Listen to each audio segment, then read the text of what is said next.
আসসালামু আলাইকুম। সকলকে মামুনজাব কোচিং সেন্টারের পক্ষ থেকে স্বাগত জানাচ্ছি। আমি এম সালাউদ্দিন, বাংলা শিক্ষক, মামুনজাব কোচিং সেন্টার। অনলাইন ক্লাসের ধারাবাহিকতায় আজকে আরেকটি খুবই খুবই গুরুত্বপূর্ণ ক্লাস নিয়ে আসছি, ধ্বনি বা বর্ণের ক্লাস। বাংলায় যে সমস্ত টপিকস থেকে বারবার বিগত সালে প্রশ্ন আসে, আমরা অ্যানালাইসিসও দেখতে পাই, তার ভিতরে অন্যতম টপিকসের নাম হচ্ছে ধ্বনি বর্ণ।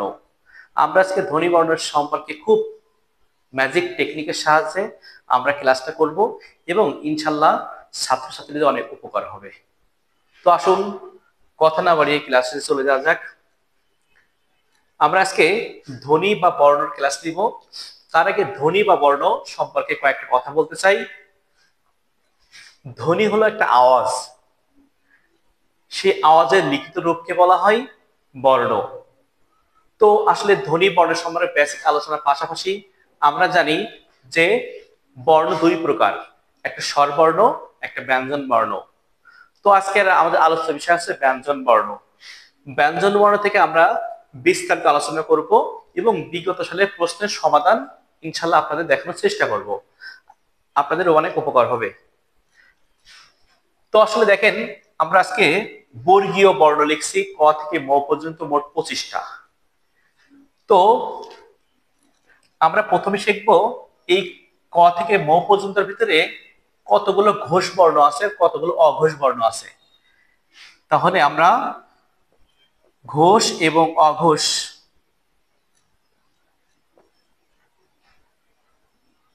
বর্ণ শিখব। প্রথমে আমরা খুব মজার টেকনিকে শিখব। যেমন আমরা বলি, যদি বলি দ থেকে দই, দ থেকে দই, অর্থাৎ যারা দই বানায় তারা হলো ঘোষ। মজার বিষয় না ব্যাপারটা? তাহলে দ থেকে দই, তার মানে এরা হলো সবাই ঘোষ।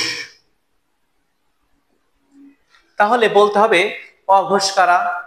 যারা দই বানায় না তারা হলো অঘোষ। তাহলে এইখানে এইগুলা হলো, এরা হলো অঘোষ। তাহলে সহজ কথায় বলি, দ থেকে দই, যারা দই বানায় তারা ঘোষ। তাহলে আমাদের বর্গের তৃতীয় থেকে তৃতীয়, চতুর্থ, পঞ্চম, এরা হলো টোটাল সব ঘোষ। তাহলে আমরা দ দ্বারা টেকনিকের দ্বারা শিখতে পারি, এবং যারা দই বানায় না তারা হলো, খুব মজার টেকনিকে বলতে পারি, এরা হলো অঘোষ। তাহলে শর্টকাটের প্রশ্ন বলতে পারি, নিচের কোনটি ঘোষ বর্ণ? নিশ্চয় অপশন ক, গ, প আর ত। নিচের কোনটি ঘোষ বর্ণ যদি একটা প্রশ্ন করা হয়, তাহলে সহজে আমরা বলতে পারি ক। দেখেন তো, আপনারা চিত্রের দিকে তাকান, তাহলে ক হলো এইখানে। তাহলে ক কে আমরা কোনোভাবে ঘোষ বর্ণ বলতে পারি? উত্তর হবে না। আচ্ছা, গ কে আমরা ঘোষ বর্ণ বলতে পারি কিনা দেখেন, গ কোথায়? ক, খ, গ। তাহলে বর্গের তৃতীয়, চতুর্থ এবং পঞ্চম এরা সব ঘোষ বর্ণ। তাহলে এর উত্তর হিসেবে এটা রাখতে পারি। দেখেন তো, প কে ঘোষ বর্ণ বলতে পারি কিনা? অবশ্যই না, কারণ প হলো অঘোষ বর্ণ। দেখেন এখানে আছে। ত হলো ঘোষ বর্ণ না অঘোষ বর্ণ? অবশ্যই ত হলো বর্গীয় প্রথম বর্ণ, এজন্য এটাকে ঘোষ বর্ণ বলা যাবে না। তাহলে সহজ কথাই আমরা যদি বলি, তাহলে দ থেকে দই বানায় তারা ঘোষ, আর যারা বানায় না তারা হলো অঘোষ।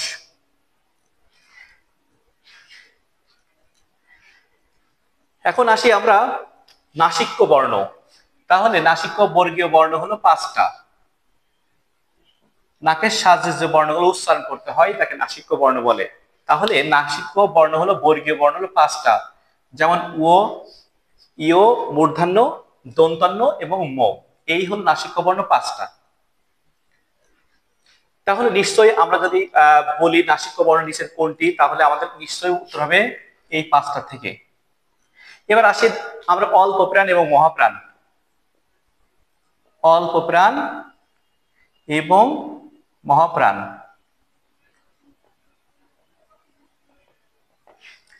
অল্প প্রাণ, অল্প লিখতে গেলে 3টা বর্ণ লাগে। কয়টা বর্ণ লাগে? 3টা। এই 3। আর মহা লিখতে গেলে কয়টা বর্ণ লাগে? 2। তাহলে 3 জোড় না বিজোড়? নিশ্চয় বিজোড়। আর 2 কি? 2 হলো জোড়। তাহলে আমরা এখানে 1 দিব, 2 3 4 5। তাহলে বিজোড় লাইনগুলো হলো অল্প প্রাণ। অল্প লিখতে গেলে 3টা বর্ণ লাগে, 1 2 3। তার মানে 3 হলো জোড় না বিজোড়? বিজোড়। তার মানে 1 3 1 3 এবং 5, এই লাইনগুলো সব হলো কি অল্প প্রাণ। তাহলে মহাপ্রাণ কোনগুলা? মহা লিখতে গেলে নিশ্চয়ই জোড় লাইনগুলো লাগে। তাহলে আমরা বলতে পারি 2 এবং 4। 2 এবং 4 হলো মহাপ্রাণ, 1 3 এবং 5 হলো কি অল্প প্রাণ। তো আসলে একটা প্রশ্ন যদি আমরা এখন দেওয়ার চেষ্টা করি,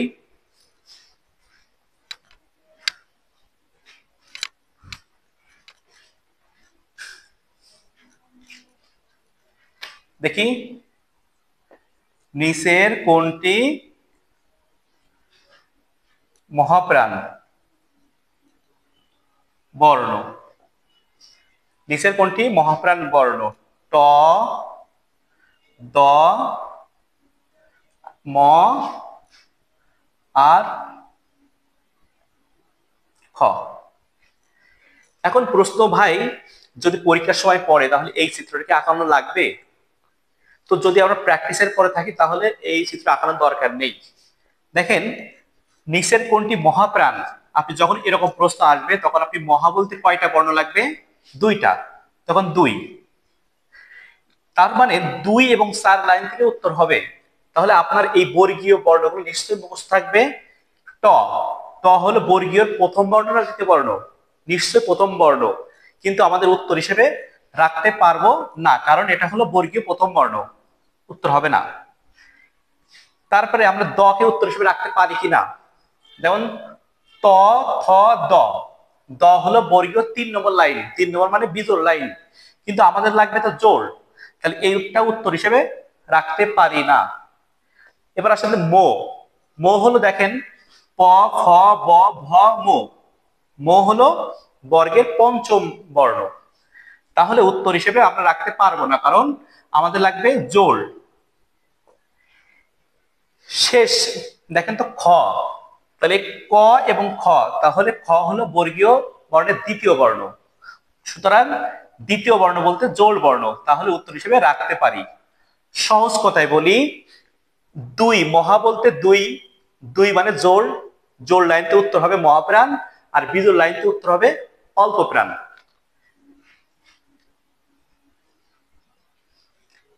এবার আসি দেখেন প্রত্যেকটা বর্ণের একটা বর্গীয় নাম আছে, এটা হলো কণ্ঠ। তাহলে আমি কণ্ঠবর্ণ কেমন মুখস্থ করব? বর্গীয় লাইনে যে লাইনে ক থাকবে, তার মানে ক খ গ ঘ উম, এই 5টা হলো কণ্ঠবর্ণ। চিনার উপায় শর্ট টেকনিক, যে বর্গে লাইনে ক থাকবে তারে বলবে কণ্ঠ। ঠিক আমরা এটা বাদ দিয়ে এটা যাই, এখানে মূর্ধন্য,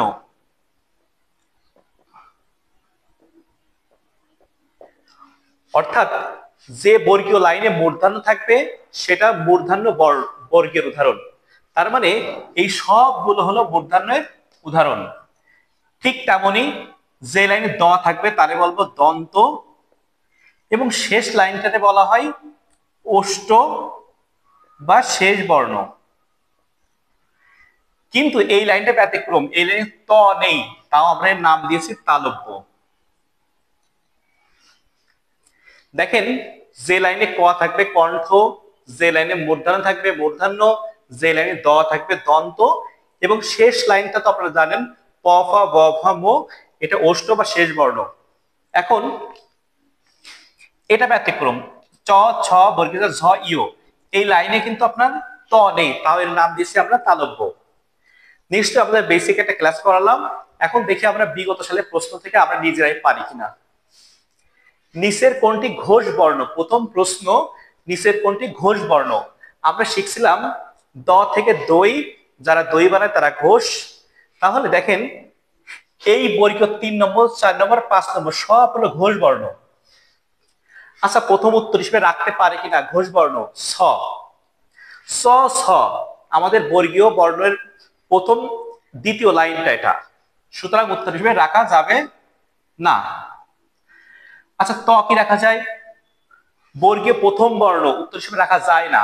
আমরা বলছি দ থেকে দই, তার মানে দ হলো বর্গীয় তিন, তিন চার পাঁচ সব হলো ঘোষ, উত্তর রাখা যাবে না। বর্গের জ রাখা যাবে? আমরা জানি বর্গের জ হলো বর্গের তৃতীয় বর্ণ, যেমন স ছ বর্গের জ, উত্তর রাখা যাবে। ঠ রাখা যাবে না, কারণ ঠ হলো বর্গীয় দ্বিতীয় বর্ণ, ট ঠ। আমাদের শুরুটাই হবে হলো বর্গীয় তৃতীয় বর্ণ থেকে, সুতরাং একটাই উত্তর আমাদের এখানে বর্গের ঝ। আসি দ্বিতীয় প্রশ্নে, নিচের কোনটি অঘোষ বর্ণ? অঘোষ বর্ণ আমরা টেকনিকে শিখছিলাম, যারা দই বানায় না তারা অঘোষ। আচ্ছা, তারা দই বানায় না কারা? এই বর্গীয় প্রথম দুটো লাইন দই বানায় না, সুতরাং আমাদের বর্গীয় প্রথম এবং দ্বিতীয় উত্তর হিসেবে আমরা রাখতেই পারি। তাহলে দন্তান্ন, দন্তান্ন বর্গীয় পঞ্চম বর্ণ, উত্তর হিসেবে রাখা যাবে না। তাহলে দ, ত থ দ তৃতীয় লাইন, উত্তর রাখা যাবে না, উত্তর হবে প্রথম এবং দ্বিতীয়। এবার আসেন ভ, প ফ ব ভ, উত্তর রাখা যাবে না, কারণ এটাও বর্গীয় 4 নম্বর লাইন, আমাদের লাগবে হলো প্রথম এবং দ্বিতীয়। শেষটা দেখেন চ, চ হলো বর্গীয় প্রথম বর্ণ, অবশ্যই অঘোষ বর্ণ, উত্তর এটা সঠিক। এবার প্রশ্ন একটি কঠিন দিতে পারে, যেমন দুইটা শর্ত দিতে পারে, দেখেন নিচের কোনটি অল্প প্রাণ ও ঘোষ বর্ণ? তার মানে যে উত্তরটা হবে তার অবশ্যই দুইটা শর্ত পূরণ করা লাগবে। নিশ্চয় আমরা সমাধান করার চেষ্টা করি। তাহলে প্রথম আছে দ। আচ্ছা, অল্প প্রাণ আর ঘোষ, আমরা 4টা অপশন টেস্ট করব। এখানে ঘোষ বর্ণ কোনগুলা আগে দেখি। আচ্ছা, দ কে ঘোষ বর্ণ বলতে পারি? হ্যাঁ, অবশ্যই পারি। দ তে দই, উত্তর হিসেবে রাখতে পারি। ঠ কে কি ঘোষ বর্ণ বলতে পারি? না। ত ঠ এটা উত্তর হিসেবে রাখবো না। দন্তন্য ঘোষ বর্ণ বলতে পারি? অবশ্যই বলতে পারি, কারণ দন্তন্য বর্গীয় শেষ বর্ণ, বলতে পারি। এটা বলতে পারি। ট ঠ ড ঢ, অবশ্যই ঢরে আমরা ঘোষ বর্ণ হিসেবে বলতে পারি। তাহলে প্রথম অপশন টেস্ট অনুযায়ী আমাদের 3টা উত্তর সঠিক। তাহলে এবার দ্বিতীয় শর্ত পূরণ করি, যে কোনটা পূরণ করে? অল্প প্রাণ। আমরা শিখছি অল্প প্রাণ লিখতে অ ল প কয়টা বর্ণ লাগে? 3টা। তার মানে বিজোড় লাইনতে উত্তর হবে। দেখবো এই 3টা অপশনের ভিতরে কোনটা বিজোড় লাইন। আমরা জানি ত থ দ, অবশ্যই দ উত্তর হিসেবে রাখতেই পারি। তাহলে দ হলো আমাদের অল্প প্রাণ। এবার আর দেখি আমরা দন্তান্ন।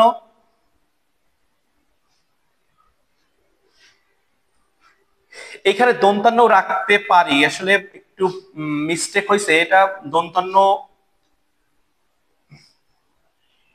এখানে একটা অপশন চেঞ্জ করে দিই, এখানে দিই ধ।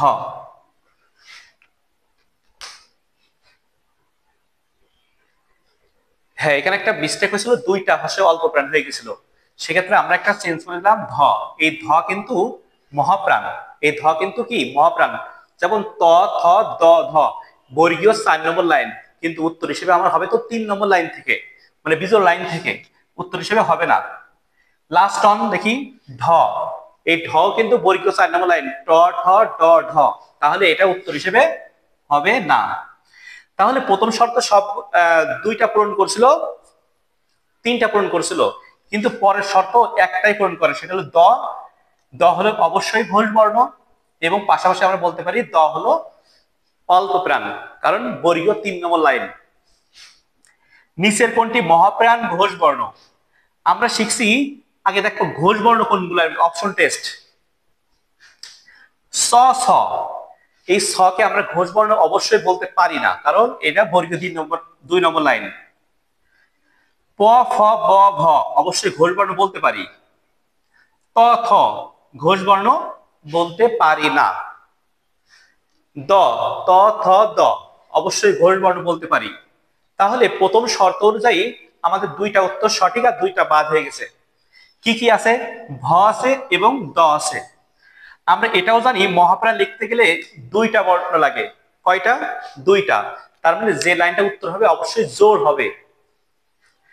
তাহলে ভ বলতে প ফ ব ভ, তাহলে এই উত্তর কিন্তু আমাদের সঠিক। তারপরে এটা দেখি দকে উত্তর বলা যাবে কিনা। দ ত থ দ বর্গীয় 3 নম্বর লাইন অর্থাৎ বিজোড় লাইন উত্তর হিসেবে রাখতে পারি না, তাহলে সঠিক উত্তর হলো ভ। নিচের কোনটি অল্প প্রাণ ঘোষ বর্ণ নাসিক্য বর্ণ? তাহলে নিচের কোনটি অল্প প্রাণ ঘোষ বর্ণ নাসিক্য বর্ণ? তার মানে যে উত্তরটা হবে 3টা শর্তই পূরণ করা লাগবে। তো আমরা দেখি প্রথম শর্ত দেখি নাসিক্য বর্ণ। আচ্ছা এখানে দেখি অপশনের ভিতরে নাসিক্য বর্ণ কয়টা আছে? মূর্ধন্য, ঢ, গ এবং স, এই 4টার ভিতরে একটাই মাত্র নাসিক্য বর্ণ, সেটা হলো মূর্ধন্য। আচ্ছা মূর্ধন্য বাদটা কি একটা শর্ত নাসিক্য পূরণ করে না, তার মানে উত্তর হিসেবে আমরা এই মূর্ধন্যকে সিলেক্ট করতে পারি। এবার পাশাপাশি এটাও আমরা ট্রাই করি যে মূর্ধন্য বাকি শর্তগুলো পূরণ করে কিনা। দেখেন মূর্ধন্যকে ঘোষ বর্ণ বলা যায় কিনা, অবশ্যই ঘোষ বর্ণ বলা যায়। দ্বিতীয় শর্ত হলো কি অল্প প্রাণ, অল্প লিখতে গেলে 3টা বর্ণ লাগে, অ ল প, তিনটা মানে বিজোড়, তার মানে মূর্ধন্য বিজোড় লাইন অর্থাৎ 5 নম্বর লাইন থেকে উত্তর। সেক্ষেত্রে আমরা মূর্ধন্য 3টে শর্ত পূরণ করে নাসিক্য, ঘোষ এবং অল্প প্রাণ। এবং শেষ আজকের ক্লাসের শেষ প্রশ্ন হলো নিচের কোনটি অঘোষ, মহাপ্রাণ এবং দন্তবর্ণ? তাহলে যে উত্তরটা হবে এখানেও 3টা শর্ত পূরণ করা লাগবে। তাহলে প্রথম শর্ত কি অঘোষ। অঘোষ মানে যারা দই বানায় না, প্রথম এবং দ্বিতীয় লাইন থেকে উত্তর হিসেবে রাখতে পারবো। ত উত্তর রাখতে পারি, ট রাখতেই পারি, থ রাখতে পারি, কিন্তু ইও কিন্তু রাখতে পারে না। তাহলে এই 3টা শর্তই আমাকে অঘোষ পূরণ করেছে। পরের শর্ত কি মহাপ্রাণ।